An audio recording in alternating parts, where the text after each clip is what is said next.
The morning sun shone on a peaceful Lego village. Villagers walked around the marketplace. A big castle could be seen in the background. Suddenly, a small child in Lego clothes ran up to the heroes. "I found a dark shadow rising in the forest," he said, out of breath. "My friends, we must go see what this is all about. Our main hero is this brave knight. He's known throughout the land for his valor and his golden sword. Next to him is a female Lego mage with her trusty staff, and over here is a fierce archer with his bow." "A dark shadow in our forest," said the knight. "That doesn't sound good. We better go check it out." So the three brave heroes set off towards the forest. As they walked, dark mist began to rise between the trees. The heroes gripped their weapons tightly because they knew that something was hiding in there. Then suddenly, dozens of black-armored Lego shadow soldiers jumped out from behind the trees. Their eyes were glowing red. The heroes had found the source of the darkness. These shadow creatures were draining the life out of the forest. The knight raised his golden sword. "Stop the shadows, you evil creatures," he shouted, and with that, the battle began. The shadow soldiers attacked with their swords raised, but our heroes fought back. The knight sliced through the darkness with his shiny blade. The archer shot arrow after arrow, each one infused with holy light, and the mage was there too, blasting the shadowy figures with bolts of pure magic. They battled bravely, but no matter how many shadow creatures they defeated, more kept coming. Finally, when it seemed like all hope was lost, the mage noticed something. Hidden among the trees was a small clearing. In the middle of the clearing stood some old, broken-down ruins, and inside those ruins was something that caught the mage's eye. It was a small, unassuming crystal.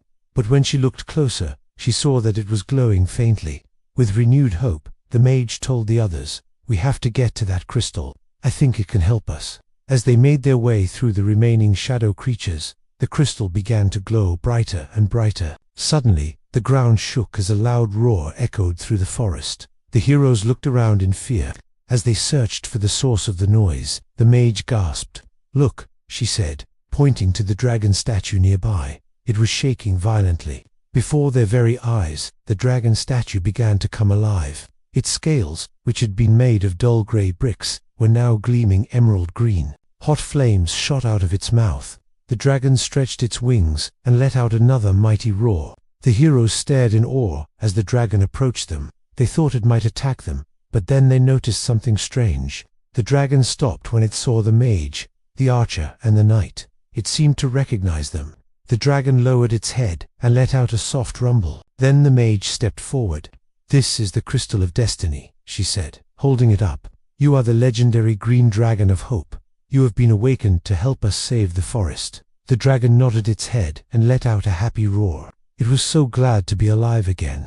And so the dragon joined the heroes in their fight against the darkness. As they flew over the forest, the mage spotted something.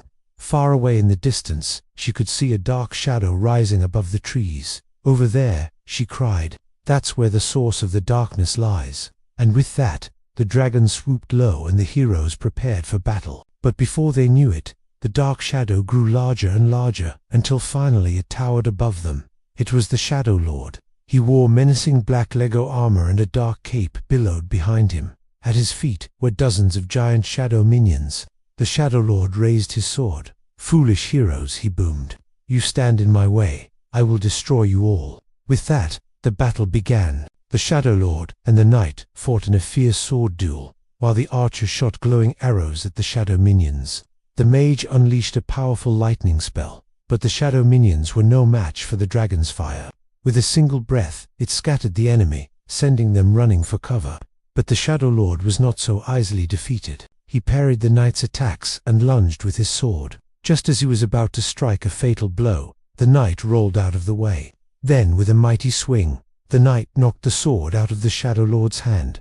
"It's over," he said. "Give up now." The Shadow Lord vanished into the dark mist. He was defeated, but he swore revenge. One day he would return. As the crystal glowed brightly, the darkness that had covered the forest was cleared away. The villagers cheered as their heroes returned. The mage turned to them. "Remember," she said, "together, courage and unity always win." And with that, the happy villagers celebrated their victory. They feasted and danced until late into the night, and everyone lived happily ever after. The end.